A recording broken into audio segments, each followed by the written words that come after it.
Details చూస్తే assembly నుంచి కాంగ్రెస్ ఎమ్మెల్యేలు మేడిగడ్డ బ్యారేజీ సందర్శనకు బయలుదేరి వెళ్లారు. ప్రత్యేక బస్సుల్లో వారు అసెంబ్లీ ప్రాంగణం నుంచి బస్సుల్లో వెళ్లారు. ముఖ్యమంత్రి రేవంత్ రెడ్డితో పాటు మంత్రులు ఎమ్మెల్యేలు కూడా ఈ మేడిగడ్డ సందర్శనకు వెళ్లారు. రోడ్డు మార్గాన వీరు బయలుదేరి మధ్యాహ్నం 3 గంటలకు మేడిగడ్డ బ్యారేజీకి చేరుకోనున్నారు.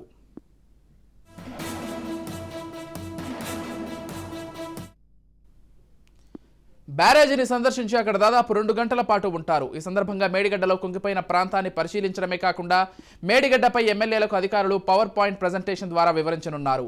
అనంతరం ముఖ్యమంత్రి మీడియా సమావేశం నిర్వహిస్తారు. దీంతో మేడిగడ్డ బ్యారేజీ పరిసర ప్రాంతాల రాకపోకలపై ఆంక్షలు విధించారు. ఈ సందర్శనకు ఎంఐఎం సిపిఐ సభ్యులు వెళ్లగా బీజేపీ బీఆర్ఎస్ సభ్యులు దూరంగా ఉన్నారు. తిరిగి రాత్రి 12 గంటలకు హైదరాబాద్కు ఈ బృందం చేరుకోనుంది. అసెంబ్లీ నుంచి కాంగ్రెస్ ఎమ్మెల్యేలు మేడిగడ్డ బ్యారేజీ సందర్శనకు బయలుదేరి వెళ్లారు. ప్రత్యేక బస్సుల్లో వారు అసెంబ్లీ ప్రాంగణం నుంచి బస్సులో వెళ్లారు. ముఖ్యమంత్రి రేవంత్ రెడ్డితో పాటు మంత్రులు ఎమ్మెల్యేలు కూడా ఈ మేడిగడ్డ సందర్శనకు వెళ్లారు. రోడ్డు మార్గాన వీరు బయలుదేరి మధ్యాహ్నం 3 గంటలకు మేడిగడ్డ బ్యారేజీకి చేరుకోనున్నారు.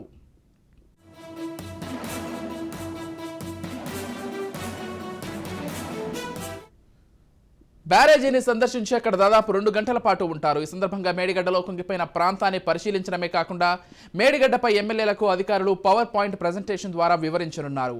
అనంతరం ముఖ్యమంత్రి మీడియా సమావేశం నిర్వహిస్తారు. దీంతో మేడిగడ్డ బ్యారేజీ పరిసర ప్రాంతాలలో రాకపోకలపై ఆంక్షలు విధించారు. ఈ సందర్శనకు ఎంఐఎం సిపిఐ సభ్యులు వెళ్లగా బీజేపీ బీఆర్ఎస్ సభ్యులు దూరంగా ఉన్నారు.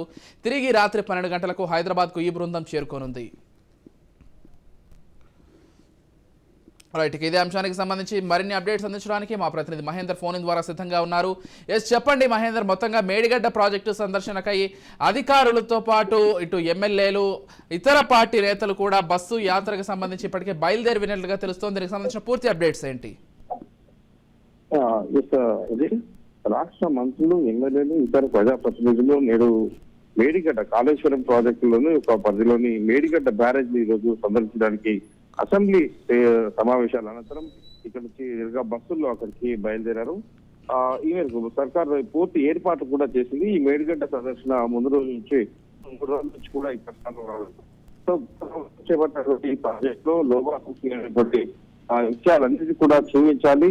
పూర్తి అవగాహనతో కూడినటువంటి విషయాలన్నిటి కూడా ఇప్పటికే అసెంబ్లీ సాక్షిగా ప్రజల దృష్టికి తీసుకొచ్చారు.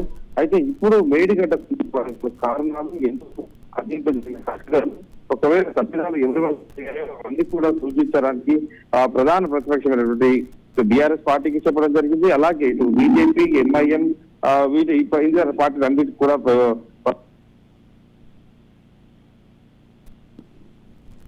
Right, thank you Mahender.